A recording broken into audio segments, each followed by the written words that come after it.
Hello, Tracy. It's great to see you today. Hi, Diane. It's great to be here. So I'm thrilled that Tracey Gendron is going to be sharing her story, as well as a bit about her expertise and understanding about ageism. So Tracey serves as chair for the Virginia Commonwealth University Department of Gerontology, and she's also director for the Virginia Center on Aging. And also more recently has launched a new book called Ageism Unmasked. And I happen to be holding it right here. I am excited to learn a little bit about that, your research and your perspective there. The book is about exploring age bias and how to end it. She's got over 25 years of experience as a grant-funded researcher and nationally recognized speaker. She is completely dedicated her life and her work to raising awareness and ending ageism through education. So we're so pleased to have you here. I'd love to start off before we talk about you share a little bit about your own personal story. I'd like to dig in a little bit about how your book uses the roots and history of ageism so that we could better understand how it appears in our lives today. So give me a little bit of information there and background. I'm curious. I'd love to. It's a great question, a great place to start. So one of the things that I've noticed over time is that people will often ask me the question, didn't we used to revere elders? And I would think about that question really deeply, but knew that I actually wanted to understand the answer to that in a much more profound way. And that was one of the reasons that I wrote this book. There's many, but that was one of the kind of entry points into it was I feel like I need a better understanding of how we got to this moment in time.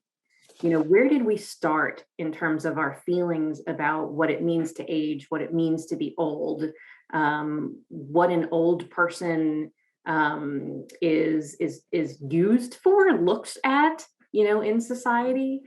And so to do that, I wanted to start from the very beginning.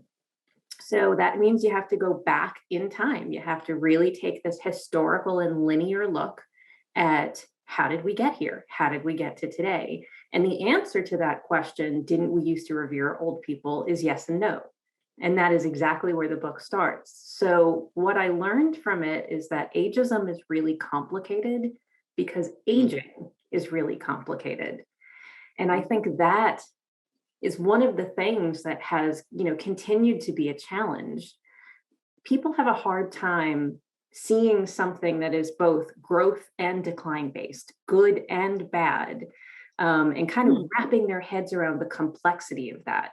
But when you think about aging, it's a simultaneous process of growth, of decline, of adaptation, of maintenance, of loss, of development, of evolution. It's like all these things in all of these different dimensions. It's biological, it's psychological, it's emotional, it's spiritual, it's social.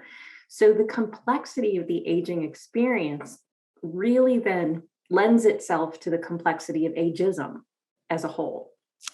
And that's where I really started with the book, was how can I walk through history to talk about those really specific defining moments in time that altered our trajectory to create the society that we live in today. And I learned so much about, the history and how the Industrial Revolution contributed, how defining pension systems contributed, how defining retirement as a life stage contributed, how the anti-aging industry, both medicine and cosmetics, contributed, how the biomedicalization of aging contributed. So it's just all of these pieces that you're like, wow, okay, I see it. And the larger picture is all of those things kind of created bricks in a wall that blind us and create this invisibility to what ageism is. It's so ubiquitous, it's so all around us, and it has been our entire lives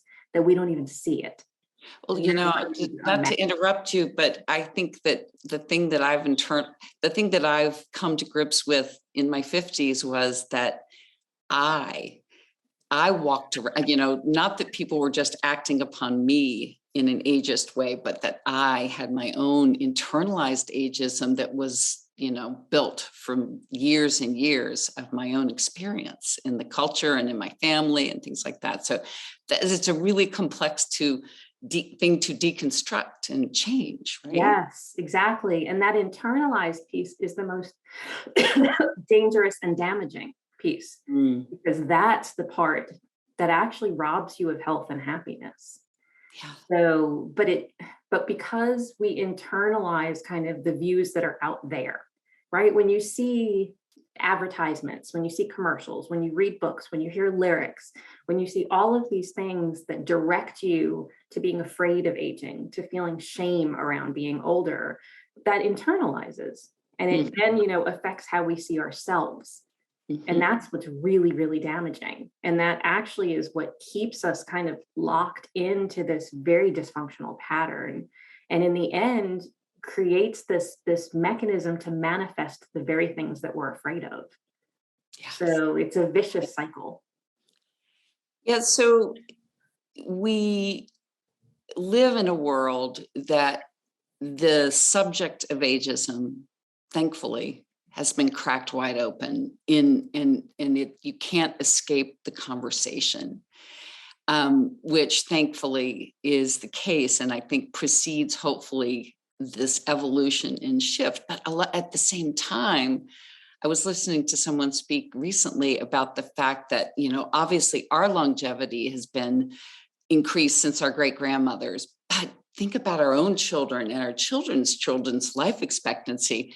I was saying the other day, the word retirement, the construction of, what retirement is, has to almost be imploded at this point to redefine the way we will live in the later years. So tell me a little bit about your thoughts of how this understanding will and can shift to reframe the way we think about aging.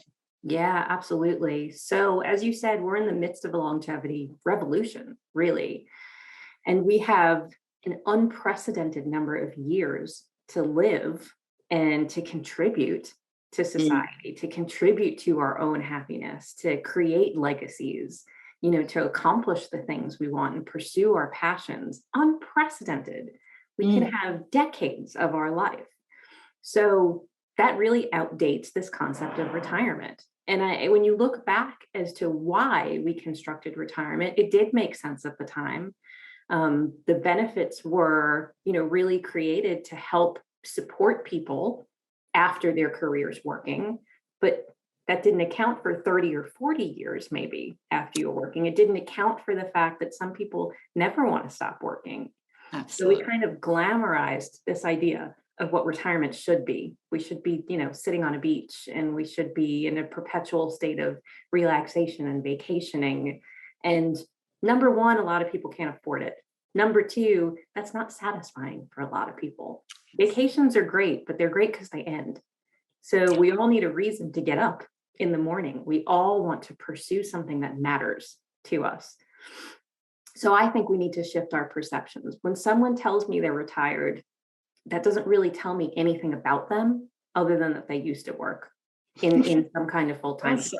That's great. Who are you now? Who are you becoming? And I think that's the thing that we can really lean into in the way that we redefine aging, is continuing to think about it as becoming. It's not like we made it, we're here, we're in adulthood, we're in elderhood. It's another stage of development, only it looks different from the other stages of development. So I like this term elderhood because I think it's strengths-based. I think it means that it has purpose, that it has direction, that it's growth-oriented. But the opportunities for growth are maybe different than how we define them in adulthood. Maybe we're not as motivated by the same things that motivated us when we were in our 30s or 40s or 50s. But there's different things and different opportunities, and maybe different milestones that we can, really look towards to say, I've accomplished something, I've achieved something. So I think that we need to make this distinction between adulthood and elderhood so that we can continue to craft our path to becoming. And Mm. we never, ever stop becoming. So whether you call it a third act, a fourth act, a coda, whatever you want to call it, I Whatever. think that what I love about this opportunity as we form our elderhood is that, yes, it's about, exploring and reshaping, but in so many cases, it's about uncovering. Yes. So many of us subvert our passions or desires because, oh, you'd never make money doing that, would be the mantra you'd hear when you decided you wanted to be an artist or a dancer or some untraditional doctor, lawyer, Yeah. kind of a businessman role. Um, so I think that that's, this beautiful ability to tap into our heart's desires, those things that may have been calling us and been drowned out by responsibility and productivity over the years. So that huge opportunity for so many Definitely. is where I get excited, and which is so wonderful as you participate to share your story and your understanding in our storytelling event. So I want to ask a couple of personal questions. And one is, along your life's journey, you made a decision at some point, probably in your young life, that you wanted to study aging, and you dedicated your life to that study in gerontology. So can you share a little bit about that moment or those decisions that you made? Yeah, I would love to. I was one of those really fortunate people that had a very close relationship with my grandparents. And my grandparents, I write about them a lot in the book because they were just really amazing role models for me about what it means to grow older. I've always had a natural affinity for being around older people, but growing up with them, they were very accomplished people. They traveled the world. They continued to do the things that they were passionate about throughout their entire lives. It told me a story. I could see aging as living, unfolding in front of me. And it was just this incredible experience that I was really connected to them and connected to their aging. So, that was kind of always a presence in my life. And then when I was a senior in high school and I took my first psychology class, I remember when the teacher introduced this word gerontology, which I'd never heard before, and basically was saying there's going to be an explosion in the older adult population. And gerontology is this field that, focuses on serving older people. And it was like, and I was not an interested or a very productive or motivated student in high school at all. If I told my teachers from my senior year in high school that I have a Ph.D., they'd be like, no, you don't. That's not possible. Where'd you buy that? Yeah. Exactly. So, but when I Wow. found that, it's like something clicked. And between that, having an affinity for older people, and this incredible role modeling, warm, productive relationship with my grandparents, I just knew that that's what I wanted to do. So I went right into it when I went to college and got an undergrad minor. So you had two things going in your favor around really appreciating aging and not fearing it as most people fear it. And, I think we had a conversation earlier where I shared that my grandmother's approach to life is what has, been in me and has enabled me to be fascinated. And thus Third Act Quest was born as my venture in my third act. But there was a lot of interruption from other family members and society and in the workplace that, cultivated a lot of fear of aging in my head. And until I hit my 50s, and I'm like, I am loving this. I'm 62 now, and I am seeing the best time of my life emerge. And as we bear witness to more and more stories of people, and the joy and sense of purpose and meaning, I think it will contribute to younger people's attitudes about it, so your book and then your class. So tell me a little bit about your students and how they have approached the study of aging. We have the best students. I'm so grateful for the Gerontology program at VCU, for all of the students that come our way. They come from a variety of different backgrounds, and they come at a variety of different starting points. And I think that that's an important element for everybody to understand. However you feel about aging right now is okay. If you have a complete and total fear, that's okay. If you have a sense of anxiety, that's okay. We all are starting from where we're starting, and it's a journey and it's a process. And even now, even though I have all of this knowledge from my gerontology studies and from my own research, I still have to disentangle what the larger culture has taught me, the messages that I get. So I don't want anyone to ever feel as if they're in the wrong place or feel a sense of shame that they're not farther along. Nope. Wherever you are right now is your starting point. And so you can grow and learn from there. And our students come from all different starting points. But I'll tell you one of my favorite quotes from a student recently. We have a new undergraduate class that we offered for the first time, and it's about ageism. So it's people that are, generally freshmen, sophomores in undergrad. And this was the first time that we had this course that just focused on ageism and intersectionality and all of our different forms of identity. And at the end of the class, one of the students said, "I was brainwashed, but now I'm better." So here was, a young adult who really saw the extent of the manipulation surrounding ageism for the first time. And the power in that is that she will now go out and role model what it means to age for her at all ages and stages. So every student we touch, every person we touch has that ripple effect, and has the ability to change the culture. One person at a time makes a difference. It does. A true connection with the realities of what life can be, and it's not what your fear has imagined, or the media or movies have typically depicted. I think of so many movies and shows that I watch where I'm like going, are you kidding me? Did you really depict yet again the ditzy older woman forgetting her purse? I mean, hello, my 19-year-old forgets her purse, Exactly. Oh, I love it. But she doesn't call it a purse, maybe. But so I have to say that I cannot wait to learn more. Do you offer, or are you contemplating offering virtual learning opportunities for older people?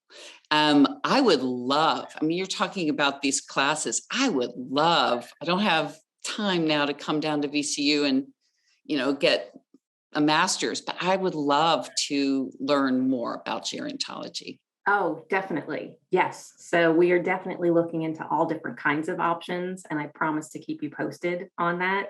Thank you. Even if anybody wants to take a class, everything is available online. So you don't actually have to come to get a certificate, to get a master's, or even just to take a class as a non-degree seeking student. It is available completely asynchronously. Oh, fantastic. Yeah. Well, what I'm going to do in the notes when I put this forth is I'm going to include a link to your book, but also to the VCU website, because you have really ignited a deeper interest in me, even though this is my core mission, is to reframe aging, but I really haven't dug in to the degree that I'd love to. You should definitely check it out. I will just tell you, got approved for us to have in-state tuition rates for all online programs. All right, done. I'm doing That's huge. And to make it affordable for people. I don't want cost to be a barrier. So, now it's in-state if you're totally online, which also opens it up for everybody. So does each state have its own, you're the director of the Virginia Center on Aging. Does every state have a center on aging? No. Yeah. No. So Virginia's progressive in that. And We are. Yeah, that's we beautiful. definitely are. Okay, so the question I ask every storyteller or person I talk to about this topic is, if you were asked to create a bumper sticker that encapsulates your philosophy of life and living, what would it be? It is. Aging is living, so embrace the journey. Thank you. That's beautiful. I got a little goosebumps there, and I really appreciate your taking the time and sharing a bit about your journey and about the book you've so beautifully launched into the world recently. Thank you so much. Thank you, and have a beautiful day. Thanks, you too.